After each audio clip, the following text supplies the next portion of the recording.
સુરતના અડાજણ વિસ્તારમાં બદ્રીનારાયણ મંદિર પાસે બની રહેલા મેટ્રો સ્ટેશન અને પિલરના કારણે ભવિષ્યમાં ટ્રાફિકની સમસ્યા સર્જાશે તેવી આશંકા સાથે લોકોએ વિરોધ દર્શાવ્યો હતો। સ્થાનિકોની રજૂઆતને પગલે સુરતના સાંસદ મુકેશ દલાલે કોર્પોરેટર અને મેટ્રોના ઉચ્ચ અધિકારીઓ સાથે મળીને સ્થળ મુલાકાત લીધી હતી।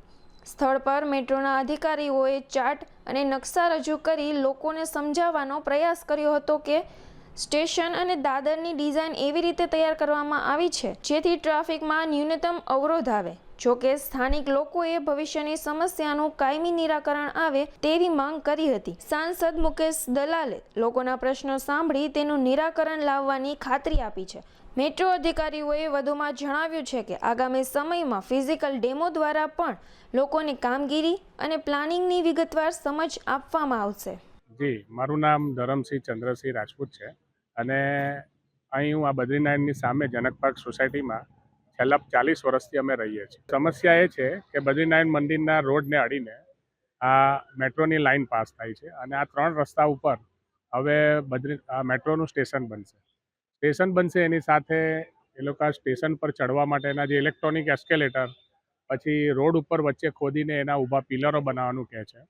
હવે સોસાયટીને અડીને એક સ્કૂલ છે અને બદ્રીનારાયણ મંદિરમાં પણ એક સ્કૂલ ચાલે છે, તો ઓલરેડી અહીં ટ્રાફિક વધારે રહે છે। બદ્રીનારાયણ મંદિરમાં મેરેજ માટે 4 હોલ છે, એટલે અહીં વારે ઘડીએ લગ્નના પ્રસંગ હોવાથી ઘણું બધું ટ્રાફિક રહે છે અને ગુજરાત રાજ્ય સરકાર તરફથી આપણે અહીં પોલીસને કાયમ માટે રહેવા માટે જગ્યા ફાળવેલી છે, એટલે પોલીસની ગાડીઓ પણ ઘણી બધી સાથે હોય છે।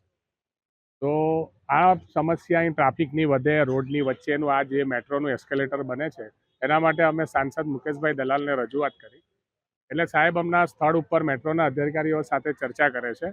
કોર્પોરેટર પણ દિવ્યાબેન રાઠોડ હાજર છે કે આ સમસ્યાનું નિવારણ કેવી રીતે આવે જેથી સ્થાનિકોને તકલીફ ઓછી પડે, ટ્રાફિકની સમસ્યા ઓછી થાય, એટલે એ બાબતે મેટ્રોના કર્મચારીઓ સાથે चर्चा चाली थी। आज रजूआत यहाँ पर लोकल लोगों की रजूआत थी कि जो एफओबी का जो मेट्रो का एंट्री एग्जिट बन रहा है स्ट्रक्चर एफओबी, उसकी वजह से रोड के बीच में जो कॉलम आ रहे हैं उसके वजह से शायद हमारा कुछ गाड़ियों के मूवमेंट के लिए दिक्कतें आएंगी करके ये हमें रजूआत मिली थी लोकल लोगों से। अकॉर्डिंगली आज एमपी साहब भी आए थे, उनको बुलाया, उनको आग्रह किया था लोगों ने, तो एमपी साहब ने विजिट किया।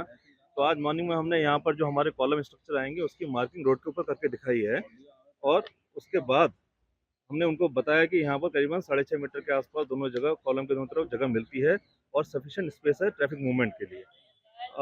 हमने ये भी बताया कि यहाँ पर जो स्पेस कंस्ट्रेंट था इसी वजह से हमने एस्केलेटर अलग और दादर अलग एंट्री एग्जिट का डिज़ाइन किया है और उसी हिसाब से हम काम करने जा रहे हैं।